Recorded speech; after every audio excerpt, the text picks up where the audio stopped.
Hi there, I'm Stevie Fernandez. And I'm Trish Whitmer. We're very happy you included us as a part of your holiday celebration with this week's Explore Tulsa. Here's a great gift idea.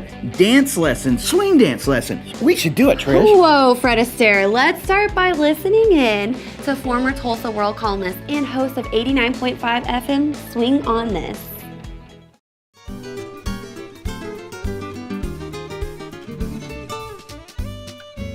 I was the first person, for instance, to say that Garth Brooks was going to be a star in print.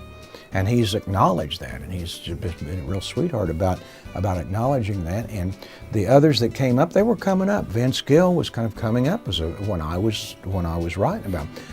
Not to say that I had anything to do with their stardom, but just to be there at the very beginning. I was writing about Ronnie Dunn of Brooks and Dunn when he was fronting bands like the Sidewinders and the Pickups and playing clubs in Tulsa before he ever got a record deal.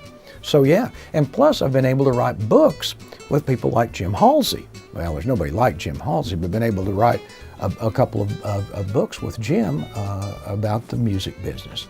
And so I've kind of, it all kind of works together. About 1991, I went to see Billy Parker at KVOO. I was working for the Tulsa World at the time, and Billy and I were friends. And so Billy knew I loved Western swing music. He said, well, come on in, let's play some Western swing music. So he comes on we're talking and stuff, and he's playing records. About 3 records into it, he says, folks, if you'd like to hear us do this once a week, why don't you give us a call? In like 5 minutes, it's like 80 calls. And so we started doing that. I did that for about 10 years with Billy, and then the station changed and I was gone. And Rich Fisher in 2003 let me have this show. And Swing on This. We've been doing it ever since 2003 is when we started.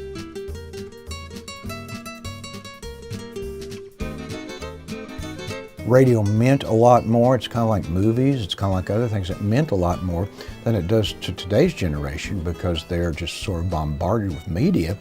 Radio was where you first heard the songs that you might want to buy or keep or have for your own. You know, that was your radio introduced you to those things, and I kind of maybe keep that with this show by playing stuff that maybe people haven't heard.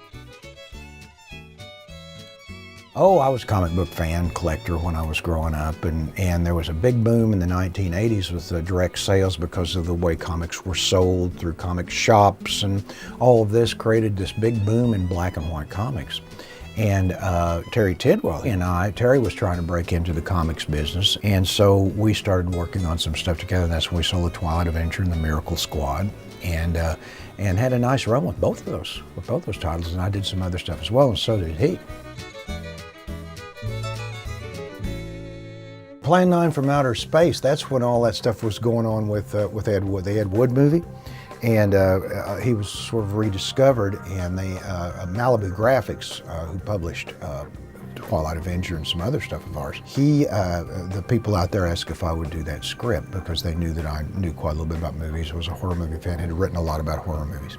So I was very much into horror movies, and they just figured I'd be the person to do that. I think that's the best-selling comic book that I've ever done. That's still selling. I wrote a movie called Dan Turner Hollywood Detective. Actually, that was with Christopher and Linda Lewis. That was filmed here in Tulsa in 1990 with Mark Singer. He was the star. It was a 40s detective thing.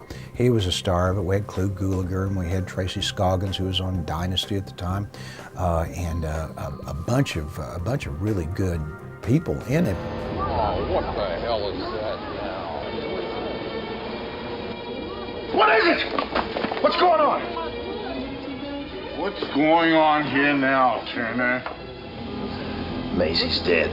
1983 sold my first book called Old Fears. Ron Wolf and I wrote it together. A horror novel, which I tend to write when I'm writing fiction. And it was sold at auction in New York. And we were on our way. There was a bidding war, there was an auction. We were going to town. It took me 9 years to sell another book. And I realized just a couple of things through all of that. And it really boils down to one little axiom. You either wear them down or they wear you down. That's all I can. That's all I can tell people when people ask me for advice. If you have the stamina, the wherewithal, the passion, the energy to keep after it, eventually you're going to wear somebody down, and you're going to get to do what you want to do.